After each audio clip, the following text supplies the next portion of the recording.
В рассуждениях о государстве участники диалога постоянно поднимают вопрос о справедливости.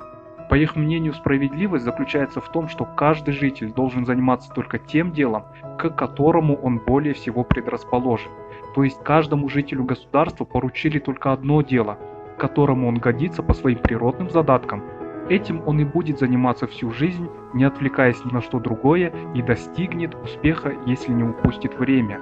Тем самым идея справедливости выражена в строгом выполнении только определенных функций каждым гражданином государства, даже если при этом в самом государстве существует неравенство. Последнее есть необходимое явление в любом государстве, пишет Платон.